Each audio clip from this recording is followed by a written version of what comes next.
Greetings, mighty companions, and welcome back to Transforming Relationships Through A Course in Miracles with the Quinns. Anna and Gray. That's and us. Holy Spirit. And Spirit in the house.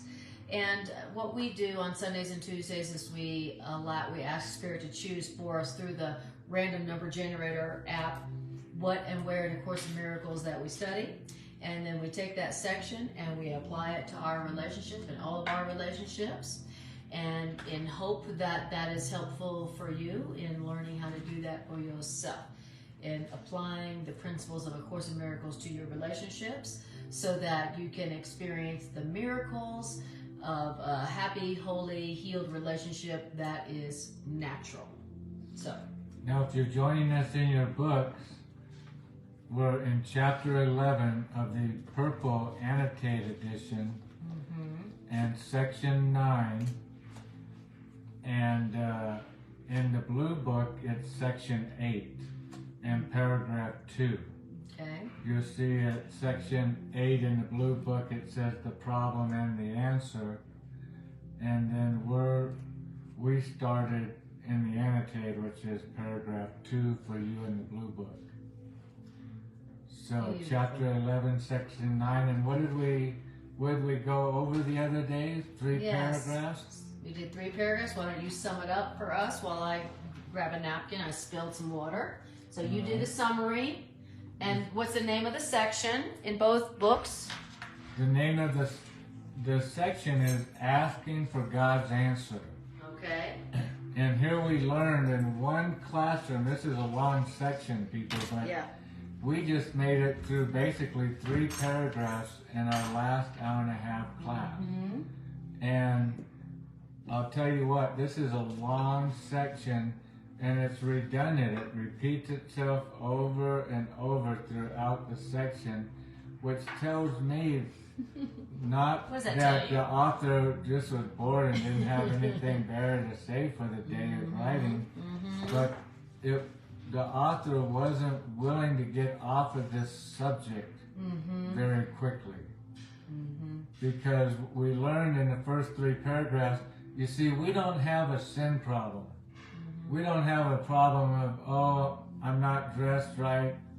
Oh, I'm not talking right. I'm not acting right.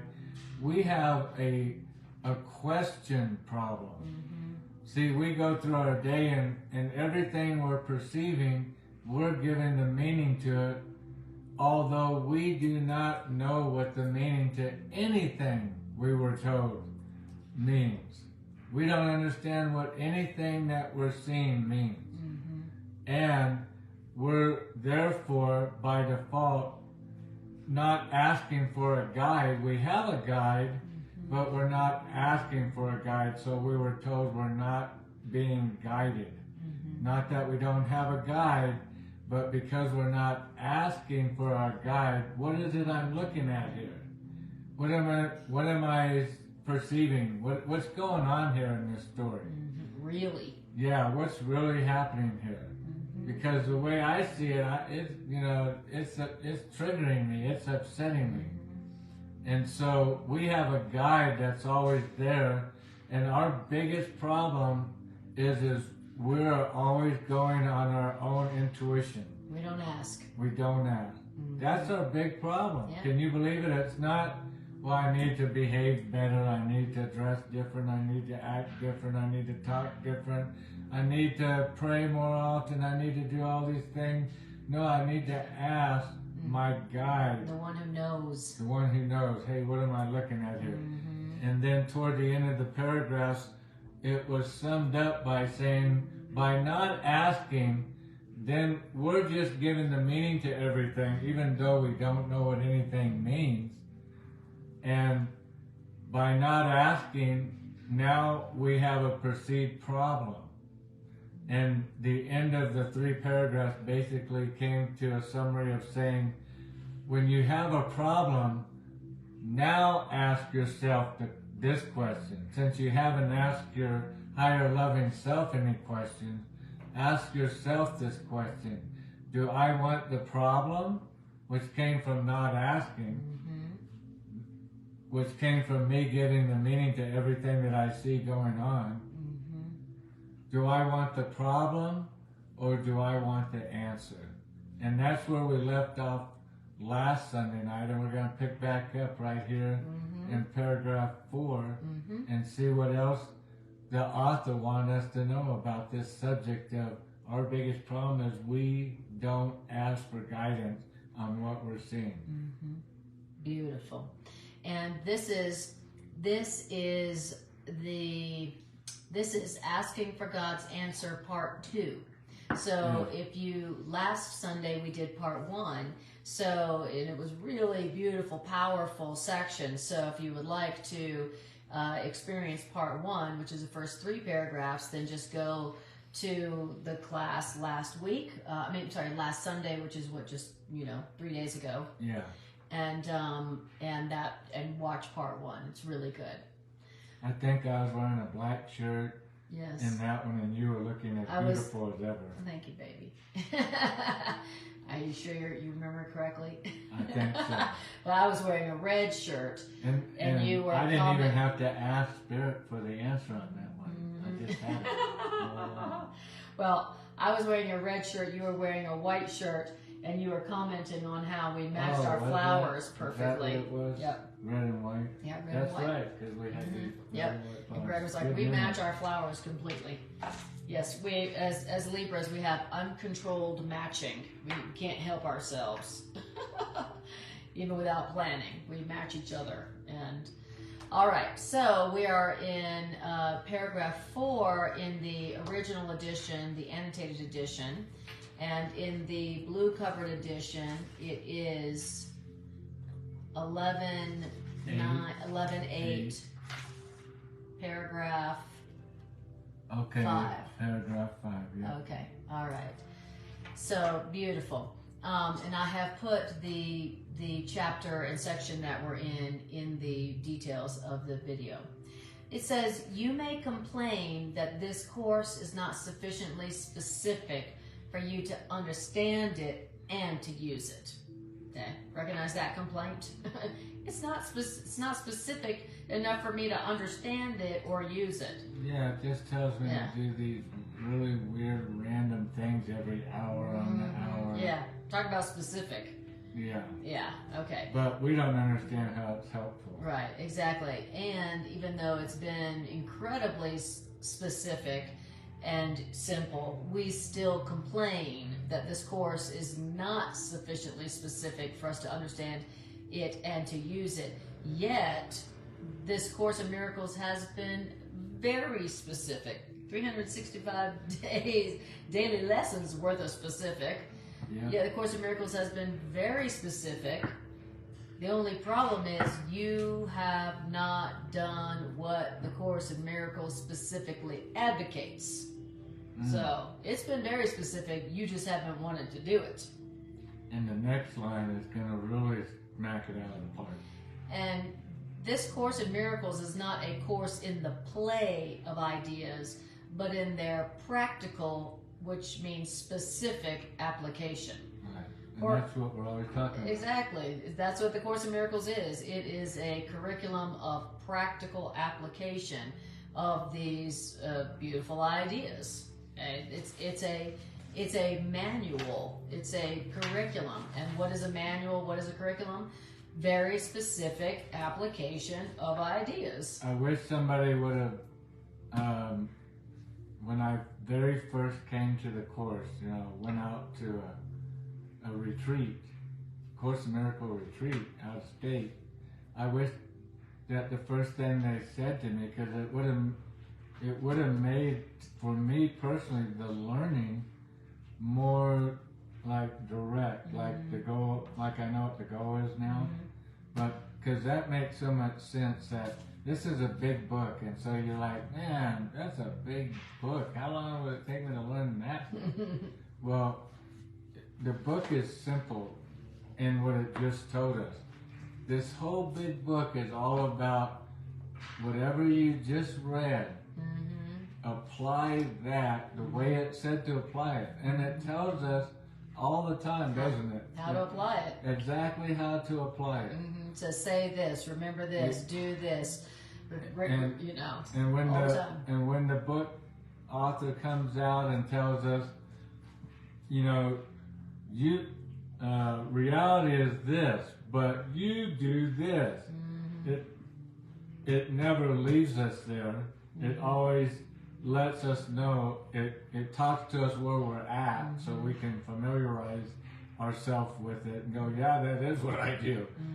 But it never leaves us there. It always right then comes right behind with the solution. And what's the solution? The solution is what you're supposed to apply as an application into that problem that you have. Apply it this week while you're at work. Apply it in your relationship. Apply it when you're at that grocery store. Apply, apply, apply. Always remembering what the curriculum's telling us to do. And then when that situation comes up, when that thought comes along that we were just talking about with the curriculum, then we, okay, now apply that application that it said to do. Can I remember what the application was? Usually not. You know, they're not complicated. Right. It's not like, oh, what was that? How many square feet in an acre? No, oh yeah, all right. Exactly. And they're not complicated because they do repeat so much. And it's full of instructions. I mean, truly, you could, if you were to just read the course, any section looking for instructions, it would be chock full of instructions. Yeah. You know, what are instructions? Specific applications, how to apply things specifically. You know, this course is not a course in the play of ideas. So it's not just about philosophical speculation. Course in Miracles is all about the practical application of loving ideas. That's what A Course in Miracles is all about. So, you know, when we say, well, it's not specifically, sufficiently specific for us to understand it and use it, that's a defense. That's just not, that's a defense against it's a defense against using and applying the ideas. In fact, I'll use it a little bit later. I know an example of the course we're going to read, and it will be a great example of applying specific application. Yes. And so it says, so for instance, nothing could be more specific than to be told very clearly that if you ask, you will receive. Yeah. Pretty specific. What does this mean? What's going on? It's pretty specific. In this situation, what's happening, Holy Spirit? Yep. What's your interpretation?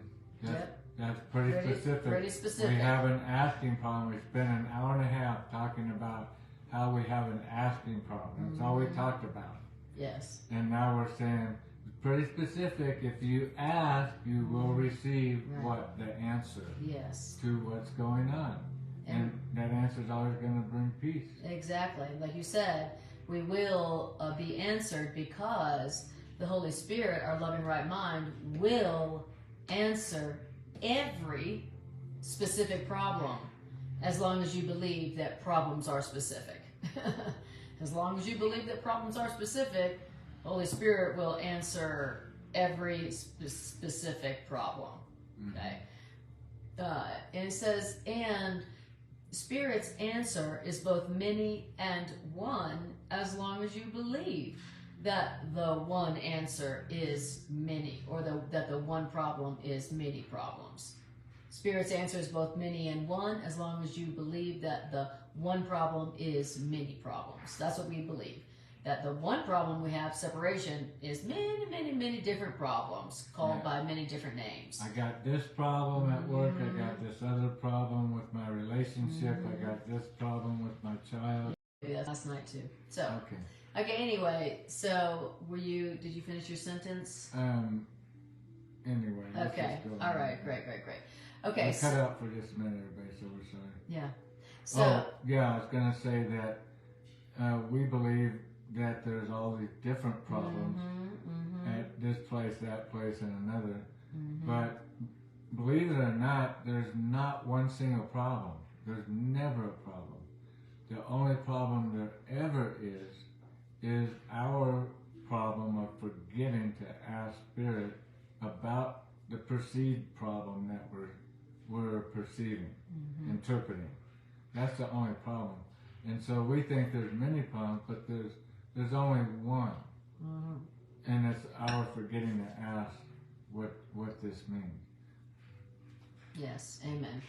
And the Course in Miracles also says that the one problem ultimately is the belief in separation, and the one answer is that we're not separate, you know. Right. But when you know that you're not separate, you ask. Okay? So realize that you are afraid of spirit specificity. So we complain that the Course in Miracles is not specific enough for us to understand and use, but the truth is, what it's telling us is you need to realize that you are afraid of spirit's specificity.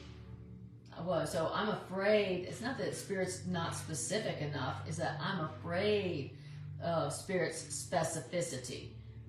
And so, and the reason I'm afraid of spirit's answer and spirit's specificity is because I am afraid of what I think that God's answer will demand of me. So I'm not asking for God's answer because I'm afraid of what God's answer will demand of me, but thinking that God always demands something, believing that God is demanding, you know, because we learned that God is demanding, really demanding. I mean, all of our spiritual, you know, religious books are, you know, this thick, full of demands and commands and rules. That's very demanding. And when you come to God, you better bring something for the altar. Absolute demanding. Exactly. So we've learned that God is demanding. And so now we don't want to ask God for anything because we don't want that big old thing, you know, we're afraid of what God's answer will demand of us. And but it says, yet only by asking God for God's answer will you learn that nothing that is of God demands anything of you. I'll say that again. Nothing that is of God demands anything of you. But you'll only learn that by actually asking God specifically for God's answer to whatever you think the problem is. And the reason that nothing that is of God demands anything of you is because God gives. That's it. God gives, and God does not take. So we're refusing to ask God for God's answer because we believe that asking is taking. And so we don't perceive that asking is sharing. Okay. So we don't ask God because we're afraid that God is going to demand something. If we ask something of God, God's going to demand something of us. And also, we don't ask for God's answer in specific situations because we believe that asking for something is taking. Because that's what we learned. That, you know, when you're asking for something, you're taking it. Not realizing that asking for something is actually sharing it. If I ask for something from you, then I'm not taking something from you. I'm actually sharing it with you because if you give that thing to me, you have more of it yourself. So in that case, asking is really sharing. Asking isn't taking. But I don't ask because I've learned in the past that asking is taking. Even though the truth is that when I ask something of you, I'm really sharing the idea of it with you and making it stronger in your mind. Because in our world, when we ask for something, it is in a lot of ways taking because now the person doesn't have it. Exactly. But exactly. Where in reality, whatever God gives, God always has. God's not losing anything when God gives us something. Exactly. It makes so much sense that God would just be sharing it. Exactly. And so we don't ask God because we believe that we're afraid of what God's answer will demand of us. And we don't ask because we believe that asking is taking, even though it's really sharing. But your loving right mind the Holy Spirit, will give you only what is yours and will take nothing in return. So whenever you've asked something of God or Holy Spirit, love, then Spirit will give you only what is yours and will take nothing in return. That's what happens when you ask the answer from God or the loving Spirit. That's what happens. The Spirit and God are going to give you what's yours and take nothing in return. And if you're asked, you're in a situation where you're perceiving a problem, but all of a sudden you remember to ask, you're applying the applications. This isn't just a play on ideas to you, novel little ideas. You're remembering to apply the application and ask, what is the meaning of this story going on here, Spirit? And then Spirit gives the answer, which is yours, which is what? Joy. Yes. Happiness. Yes. Peace. What's yours? What's yours? Those are all your inheritances. And you are the one losing out to begin with by not asking, because you weren't enjoying your inheritance of happiness. Because you were staying with the problem rather than asking for an answer to what the problem is. Exactly. Beautiful. And I just wanted to say hi, Ram, and hi, Diana, and hi, Pam. Lovely to see you all. Lovely to see you. Thanks for joining. Thanks for joining these ideas with us and increasing their strength. Thank you.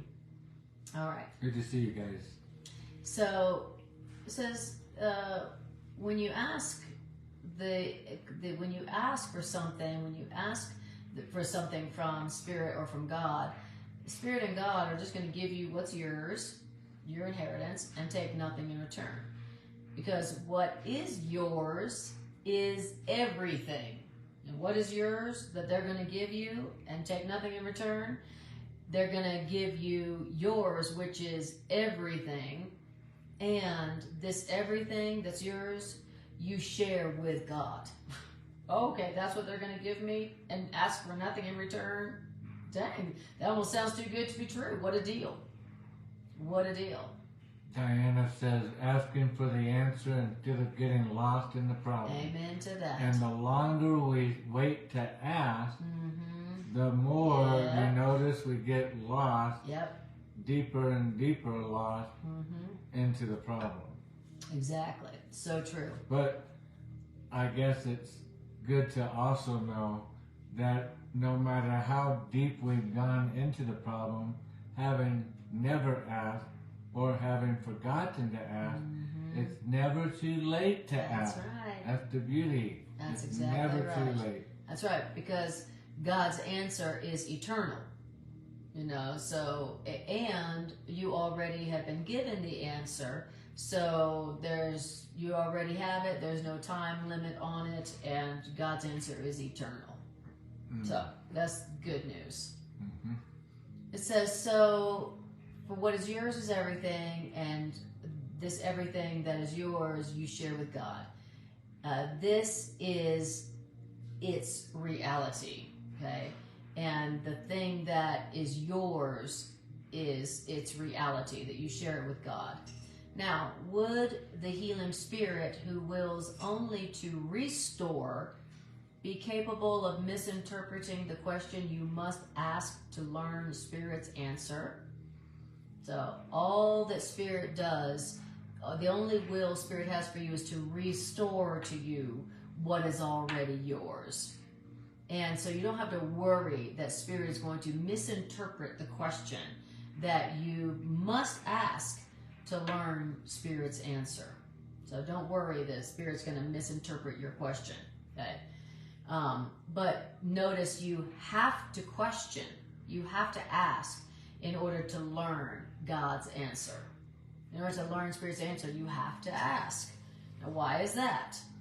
So you don't have to worry that your question to Spirit is going to be misinterpreted, but you must learn to ask for Spirit's answer. And why is that? That's because Spirit doesn't force Spirit's answers on you. Love doesn't force its answers on you.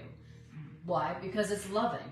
You know, only what's not loving would force something on you that you didn't want because you didn't ask for. Right. So that'd be rude. Yeah, that's rude. Only fear does that. Right. Only the ego forces something on you that you didn't ask for. Right. And so, it's not like God's answering you is conditional, where you gotta ask. Like His love is conditional. It's just that Spirit knows that until you ask, you don't really want it, and you wouldn't receive it anyway. Mm-hmm. Okay. So, that was paragraph 5. Paragraph 6. You have heard God's answer, but perhaps you have misunderstood the question. You have believed that to ask for guidance of Spirit is to ask for deprivation, like we were saying earlier. Little child of God, you do not understand your Creator. You know why you don't understand your Creator? Because you believe in a world that takes. That's why you don't understand your Creator. Because you believe in a world that takes. Why do you believe in a world that takes? Because you believe that you can get by taking. You believe you can get by taking, so you believe that God gets by taking. And so that's why we don't understand our Creator.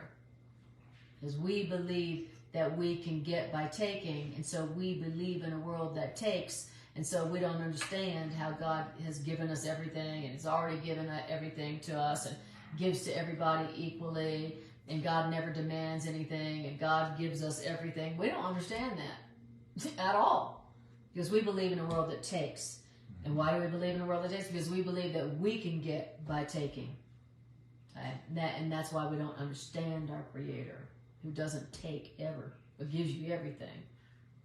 But by that perception in a world that takes, and by that perception that you can get by taking, you have lost sight of the real world. If you believe in a world that takes, you have lost sight of the real world. Now think about how much you and I are been taught and trained into the world of, I'll take from you, now you don't have it, I have it, so I've gained. Right, and you've and lost. And then you take this from me, and now I don't have that, and now you gain.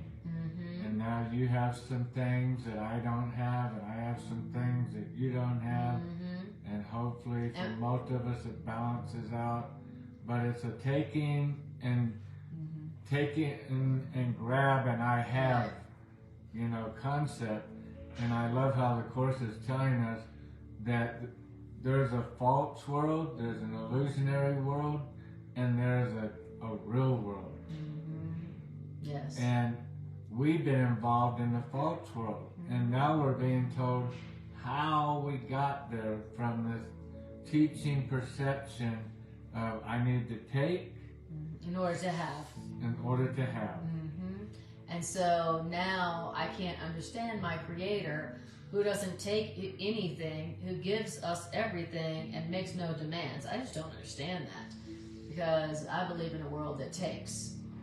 And by believing a world that takes, you have lost sight of the real world. By seeing a world that takes, you don't see the real world. And why don't we see the real world then? Well, because you are afraid of the world as you see it. But the real world is still yours for the asking. It's still there. Yeah, that's right. It's never too late. The real world. Okay. Well, let's, and then it says, and by the way, don't deny the real world to yourself. So I can access the real world anytime. I can choose not to deny myself of the real world. As a matter of fact, that's an instruction. Do not deny the real world to yourself, because the real world can only free you. So don't be afraid to ask for the real world, because you're asking for a world that doesn't take. The real world is a world that doesn't take. Well, Spirit, I'm asking to see the real world. And the real world where it doesn't take from you, and all it does is free you. Doesn't that sound great? I'll take it. Yeah, I'd love to. And then he says the real world is still yours for the asking, which means it's for me. He says the real world is still yours for the asking. The world where no demands, nothing is taken, but this world only frees you. Doesn't that sound good? Yeah. And so you can be darn sure that nothing of God will enslave a child of God. Nothing. Nothing of God will enslave one of God's creations. One of God's creations whom God created free and whose freedom is protected by God's being. So you can be certain of that. So don't be afraid to ask for God's answer. Don't be afraid to ask for love's answer, because you're only asking for the answer, that the answer that created you free and who protects your freedom. That's what you're asking for. Don't be afraid to ask for God's answer. Don't be afraid to ask to see the real world that's already yours right now. Because the truth is that the real world is something that that will never enslave you, because God created you free and whose freedom is protected by God's being. So, given all that, you who ask the truth of God without fear, you are blessed. You who ask the truth of God without fear, you're blessed. That's what we're getting to here. Because only by asking the truth of God without fear can you learn that God's answer is the release from fear. I love it. Diana says, sign me up. Yeah. Good news. Me too. And that's another clue right there, is not only are we being told what the application is, but we're being told that when you apply the application, don't take an answer unless there's no fear, because God's answer will be without fear. That's right. It'll be releasing you from fear. Yeah, it won't give you more fear. Exactly. It won't keep you in the fear of what you thought was going on in that story. God's answer will release you from fear. That's why it said earlier that God's answer is freedom. Yeah. And you were saying just a bit ago that nothing of God. Oh. Nothing was being done. Nothing of God will enslave God's child. Nothing of God will enslave us. Okay. But anyway, nothing will enslave us. The answer is nothing being changed. We're just being told how to now see the story or the situation, whereas we weren't able to see it before. So nothing's being taken from us. Everything's being given to us. The knowledge and understanding of how to correctly perceive the situation or the story. And now, because we have the correct perception, the answer, we're blessed, because now that answer is going to always release us from fear, and we're going to be back into our natural inheritance, joy, happiness. Oh, that's what's really going on. Oh, wonderful. Fantastic. Look, I've been freed. I've been freed up. I thought I was in bondage. All the meaning that I was given to this story. Yes. Before I asked, I thought I was, in trouble. Right. So I've been afraid to ask for God's answer because I learned that God's answer will demand something of me. And so, but only by asking what God's answer is without fear can I learn that not only does God's answer not ask anything of me or demand anything of me, but that God's answer to what this really means and what it's really for will only free me it will only free me more and protect my freedom. And that only by asking for God's answer without fear can I learn that God's answer is the release from fear. Okay. So it says in paragraph 7, hi Maya, lovely to see you. It says, beautiful child of God, you are asking only for what I promised you. So don't be afraid to ask for God's answer. You're just asking for what God's already promised you. You know, and then our teacher says, do you believe I would deceive you? The kingdom of heaven is within you. So believe that the truth is in me, for I know that it is in you, says our teacher to us. More instructions, okay? Then it says, God's children have nothing that they don't share. God's children have nothing that they don't share.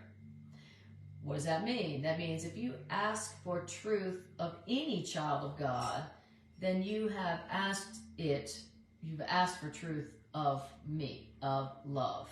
Okay? And why is that? That's because God's children have nothing they don't share. So if you ask for God's answer of any child of God, they have to share. Exactly.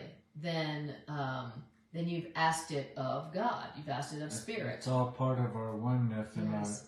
You're not taking anything from them. Yeah. You're sharing. Sharing is exactly. They still have it. That's right. Especially when we're talking about truth. Yeah, they still have the answer, and they're going to share it with you. Exactly. And when it says, ask for truth of any child of God and you have asked it of love, what does that mean to ask for truth of any child of God? I mean, to me, it means look for truth. Listen for the voice of God. Listen for God's answer. In the people that you're around. Be looking for truth, listening for truth, asking for God's answer when you're with that person. You know, that's what it means to me in this moment of ask for truth of any child of God. You know, are you asking of truth of them, or are you looking for the ego in them? So, ask for truth of any child of God and you have asked it of love. In other words, not one of us but has the answer. Not one of us but has God's answer in them to give to anyone who asks it of them. So, if you ask anything of God's children, then then their Creator will answer you. If you ask anything of God's child, then that child's Creator will answer you. Then God will answer you. Ask and seek for truth, God's truth in this person, and God will answer you when you're asking for truth in this person, instead of looking for their ego, looking for their errors. And what are you asking for in them? Are you asking for truth in them, or are you looking for errors and guilt? Okay. Irene, honey, we are, oh yes, we did, hon. And that prayer from last night, Irene, was in chapter 18, and I don't remember the section, but it's in chapter 18 in the blue covered edition. Okay. Tonight we're in chapter 11, both in the blue and the annotated, and section 9 in the annotated, and section 8, and it's several paragraphs down in 8. In the blue covered edition. Blue edition. So it's 11:8 in the blue covered, 11:9, a few paragraphs in the original edition, the annotated edition. Okay. So it says, so ask for God's answer in any of God's children, and then God will answer you, because Christ is not deceived in his Father, and his Father is not deceived in them. So we could say that our true self is not deceived in our Creator, and our Creator is not deceived in this person. So here's an instruction: don't then be deceived in each other. Okay, God's not fooled by your ego. So don't you be fooled by each other's egos. God's not deceived by whatever your beliefs are. And so it says, don't then be deceived or be fooled in your brother or your sister. Okay? Don't be fooled into thinking that their ego is who they really are. Don't be deceived in them. God's not fooled by their ego. God's not fooled by your ego, thank God. God's not fooled by your ego. God's just like, oh, you know. Whereas I think that God can be fooled by my ego, or where God can't see through my ego, and it's like, no, God is not fooled by your egos. God's not deceived by your ego at all. Don't worry about that. God's only looking and Yes. focused on what's real. Exactly, What's who you there. are. And so God's not focused on the unreal. exactly, and so that's what God's answer is to you. Don't be fooled by other people's egos. Don't be fooled by them to be like, oh my God, they're a horrible person. No, that's not them. That's their ego. Just like God knows that you're not your ego and God isn't fooled by your ego, it's saying don't be fooled then in your brothers and your sisters. How do you do that? How do you not be deceived or fooled in your brothers and sisters? Well, this is how you do it. See only their loving thoughts as their reality. That's how you do it. And how do you only see their loving thoughts as their reality? Well, by denying that their mind is split between love and fear, you will heal your mind. Yeah, when you don't look at them as, well, they're evil and good. Right, exactly. That would be split. Yes. Which is how you and I, we were just told how you and I are keeping ourselves in hell. Yeah. Is by perceiving our brothers and sisters as being good and bad. Whereas we're supposed to, when we have the perception of this wrong going on, is to call on help from our higher self to help us. What am I seeing here? And we'll always be shown what God would see. Exactly. Which is their loving kindness. Yes. Their loving thoughts. That's the only thing that's real. That's the only thing that's going on in reality there. Yeah. And if you're looking at something else, then you're deceived. You're deceived. You're deceived in them, and then you're deceived in yourself. And it keeps you. It keeps you from being healed. Exactly. Of your own split mind. Exactly. Of thinking you are both good and bad. Exactly. You'll never get to a place where you truly just believe yourself as worthy of everything. Innocent. As good. Only of innocent. Receiving everything and all things good. Yes. And nurturing. Because only the good and the pure would receive everything good and nurturing and pure. And I'll never see myself worthy of our true inheritance, which will blow our mind until we've healed our minds. We can't engage back into public, like into reality, until we've healed our minds in the insane asylum that we've entrapped ourselves in. Exactly. And we're the healers of our own mind. That's the beauty. We can stay in it as long as we want. But I love it. We're talking about specific applications. How more specific does it get than this?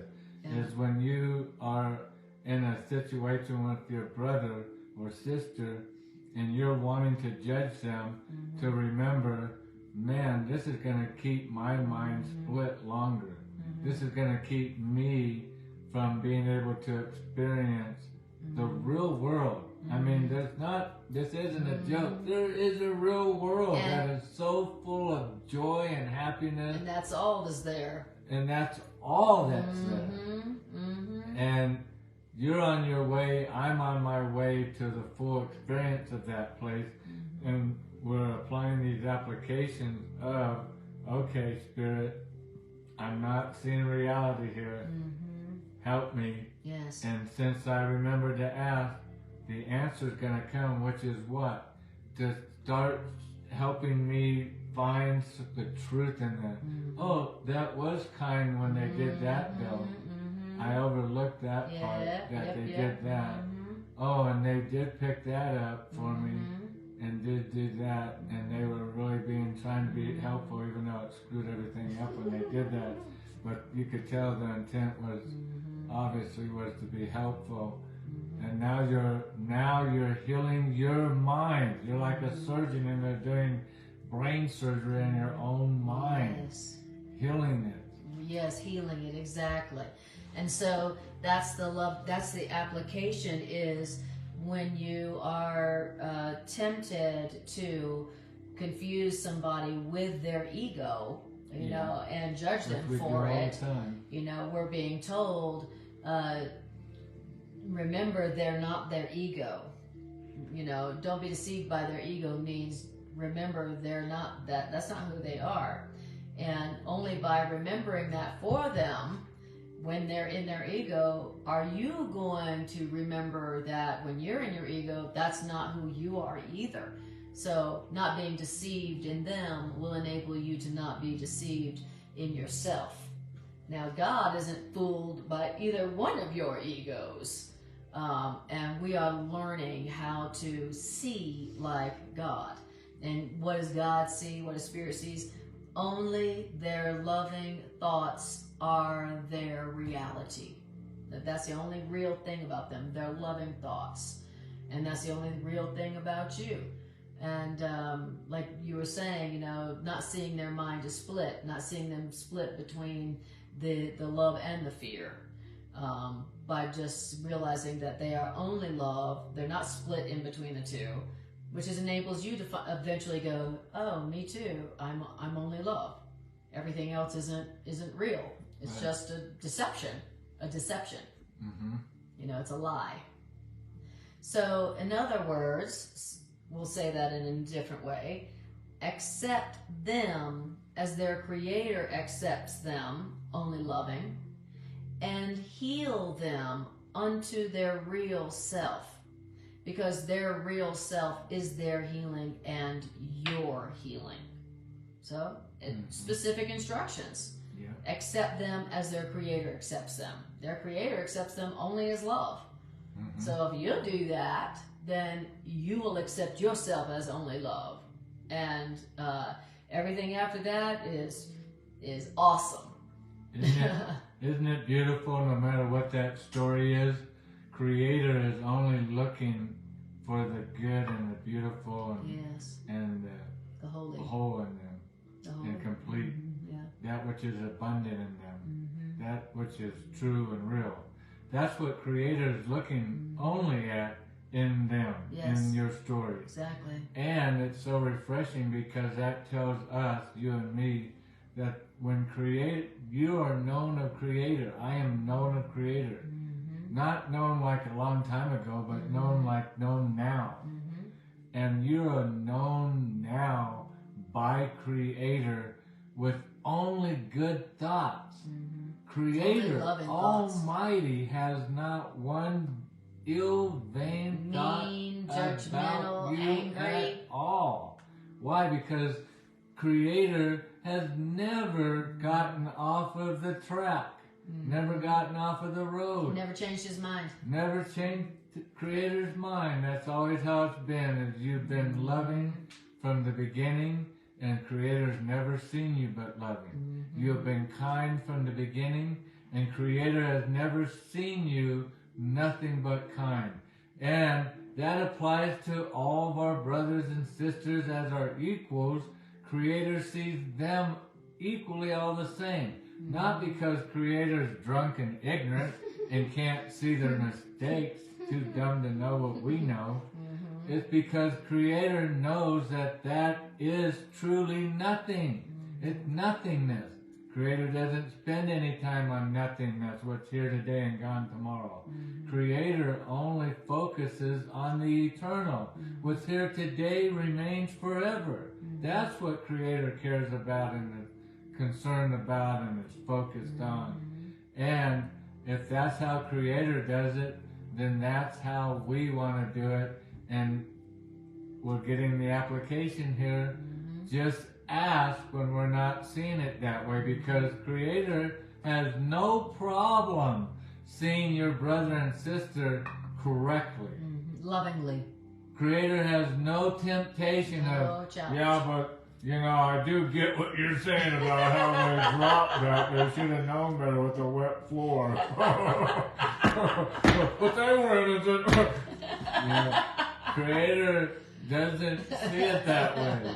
Creator doesn't see no mishaps, and how wonderful and crazy it would be to see the story without blemish, without spot on without it. Guilt. Just the way it really is with Creator. Not, you know, some kind of exceptions here in the corner. White, clean. You see it the way it is. Because Creator shares the same knowledge that Creator has about that story with us. And then your mind will be healed. And then your mind will be healed. And why? Which means happy. Because you're applying the applications and asking. Exactly. Beautiful. When you need to. All right. So here's a great definition of Christ. All right. Okay. All right. Here's the Course in Miracles definition of Christ. Christ is you, the child of God, who is in no way separate from God, your Creator, who's your real self, whose every thought is as loving as the thought of your Creator by which you were created. The non-separated self. So your real self, your non-separated self, where every thought in your mind is as loving as the thought of your Creator that created you. That's the Christ. That's you. Your real innocent That's self. your real self. Your real self, who in no way ever separated from your Creator. No separation happened. Okay? That's what the Christ is. I love that definition. And it says, so don't be deceived in God's children, because if you're deceived in God's children, guess what? You must be deceived in yourself. So don't be fooled by people's egos. People who've been created by God, don't be fooled by their egos. Because if you're fooled by their egos and you think they are their ego, then you're going to be fooled in yourself and think that you are your ego. And then you'll be fooled, you'll be deceived in your Creator, in whom no deceit is possible. So good application, very specific application. Don't be deceived by other people's egos and confuse their egos with them. Okay? Their real self is only loving and has never separated from its Creator. That's the truth about their real self. And that's the truth about your real self. In the real world, we're talking about the real world. Not Wayne's World, but the real world. In the real world, the real world that is there. Remember he was saying about the real world that it is there. It is real. Yeah. Okay. In the real world, there is no sickness because there is no separation, which means there is no division in the real world, which is available to you. I'm trying to think what he said about the real world earlier. There's something really beautiful about the real. It says you are afraid of the real world. You're afraid of the world as you see it, but the real world is still yours for the asking. Right. Okay. Good to know. So then it says, right, in the real world there is no sickness because there is no separation and there is no division. In the real world, there is only loving thoughts. Only loving thoughts are recognized. And in the real world, because no one is without your help, then the help of God goes with you everywhere. That's what's going on in the real world. That is there. That is real. It is there for you. In the real world, no one is without your help. In other words, what's your help? To have loving thoughts. Yes. To have kind thoughts. For them, yes. Yeah, you're not sitting there going, exactly. what an idiot. Right, exactly. Well, you're not in the real world now. And you're not helping. You come here to only be helpful? Well, then have loving thoughts. Mm-hmm. That's how to be helpful, because now you join with the real world. Mm-hmm. When we're not having a loving thought is when we're supposed to apply the applications of the Course in Miracles and ask for God's answer on their behalf. Ask for God's answer on their behalf, which is the same as on my behalf, because I'm going to stay entrapped in the illusionary world with my brother until I ask. Yes. And so as you become willing to accept love's help by asking for love's help, then you will give love's help because you want love's help. So if you really want love's help, the way to have love's help is to give love's help. All right. And when you have become willing to accept love's help by asking for love's help and giving love's help because you want love's help, then nothing will be beyond your healing power. Nothing will be beyond your healing power. Did it say nothing? It said nothing. Okay. It said the biggest story you can conjure up and tell God that, you know, you can do a lot of things, but you're not sure about this thing. Nothing will be beyond your power your healing. to heal. Yeah, wow. And the reason that nothing will be beyond your healing power is because nothing will be denied your simple request. When you become willing to accept love's help by asking for love's help and then giving love's help because you want love's help, then, you know, nothing will be denied your simple request, and so nothing will be beyond your healing power. Wow. How would you like that? Nothing is beyond your healing power. Well, again, I love it because all I have to do is ask my higher loving self for help. Right, exactly. I don't